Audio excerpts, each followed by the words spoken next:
Hey folks, it's a man of Manetheren here, and I wanted to put out another video. It's been a few,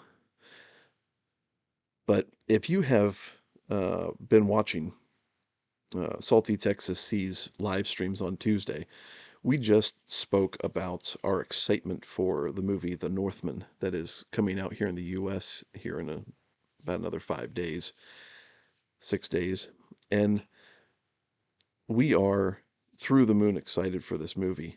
And I'm a little envious of all of our brothers and sisters across the pond who have been able to go and see this movie already, like Purple Valkyrie. But when I look at their reactions to this movie, it just gets me more excited. Any reviews that I've seen already for the movie where there's been a lot of excitement around it, it just gets me more pumped up. When we see the tears of all of those crying out that it's such a overused story, it's too simple, all that stuff. That just energizes me even more to go and see this movie because it just seems epic. The cinematography, epic. The music, from what I've heard, is epic. And it's just a classic story. And I am really looking forward to seeing this movie. And then I see an interview from Skarsgard, who plays Amleth in the movie. And he's talking here about the honest approach that they have to take to this kind of story. And it just energizes me even more to see this. I'm pumped. So let's go ahead and take a listen to this because it's well worth it. It was very important to get it right. That was the whole reason I wanted to make this movie. He talks about how important it was to get it right.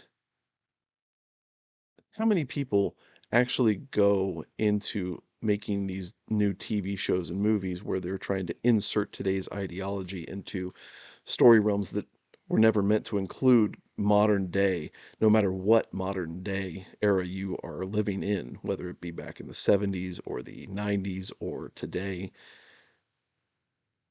Who cares?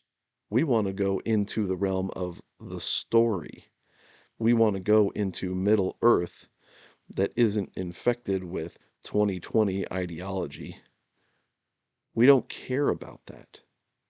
We want Middle Earth. We want the culture of Middle Earth told honestly according to what it was in the story.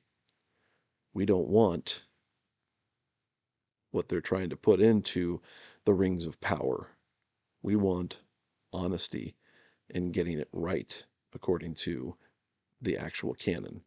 I wanted it to be big and epic and entertaining, but it had to be historically accurate, and we had to stay true to who these characters were and what they stood for and what they believed in. We wanted to stay true to the characters and to the historical aspect, to what they believed in.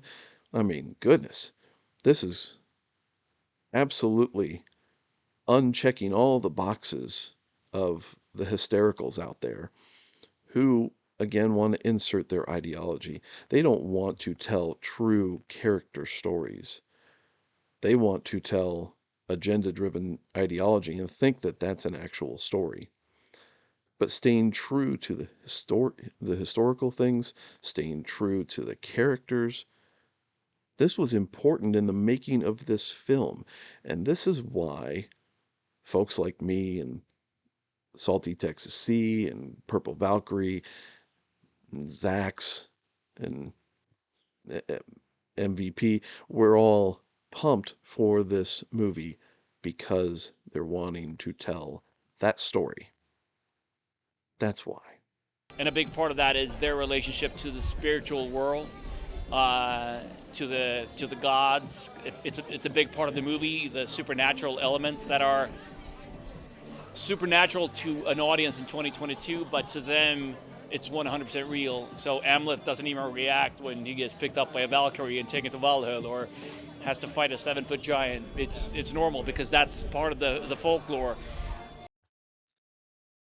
What's normal in the world that they're trying to, as storytellers, put us into has to be told. Having your ESG score inserted into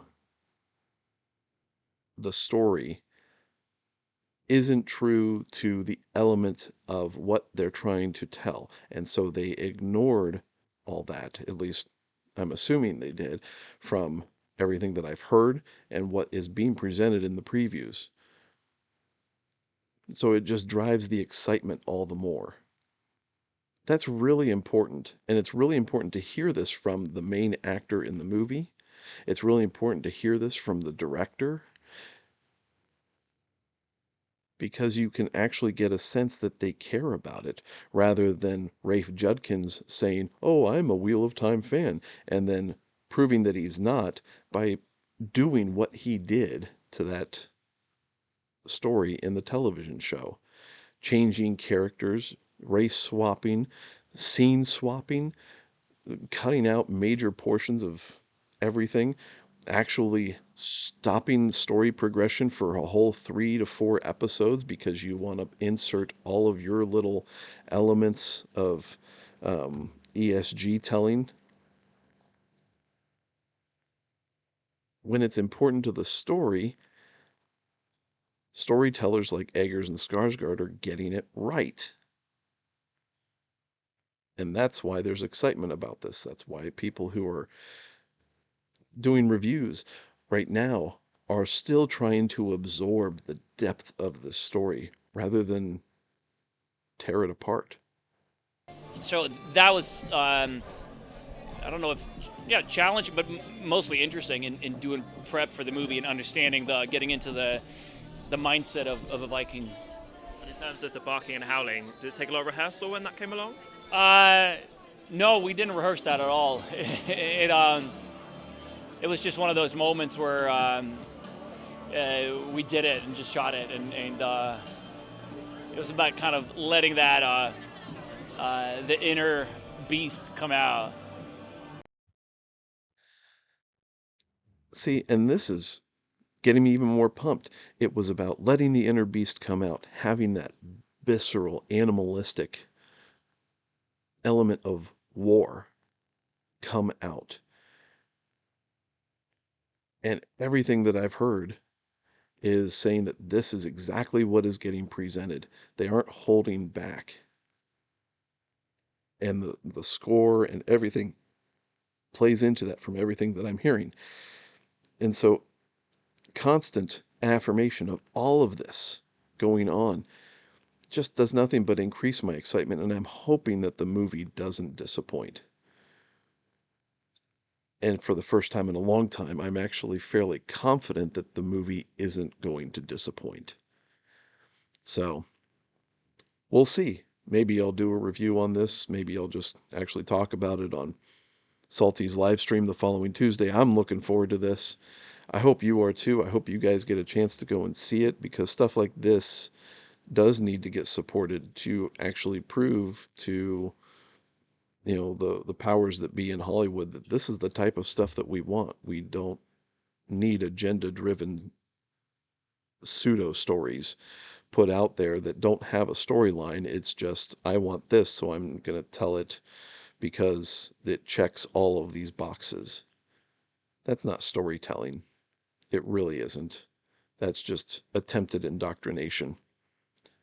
The Northman, I don't think, is going to be agenda driven, and I'm just looking forward to getting enveloped into a good story that's going to leave me with a sensation of something that I've seen that is epic. And that's just that. That's what we've been wanting for a long time.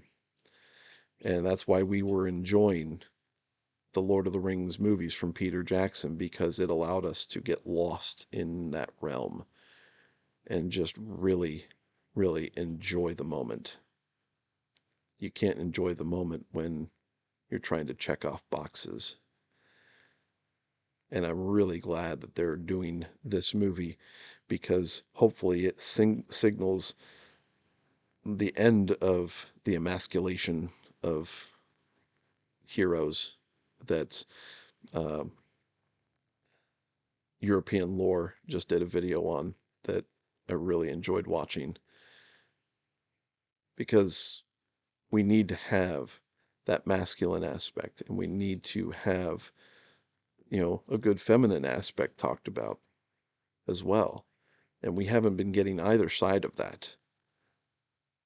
So hopefully this may signal an end to that type of agenda driven. I doubt it, but one can hope. Anyway, let me know your thoughts in the comments below. If you've seen the movie already, do spoiler-free drops in the comments. But I'd really like to see what you guys think. And if you're looking forward to seeing this, definitely comment too. If you're not, let us know why. Because why not?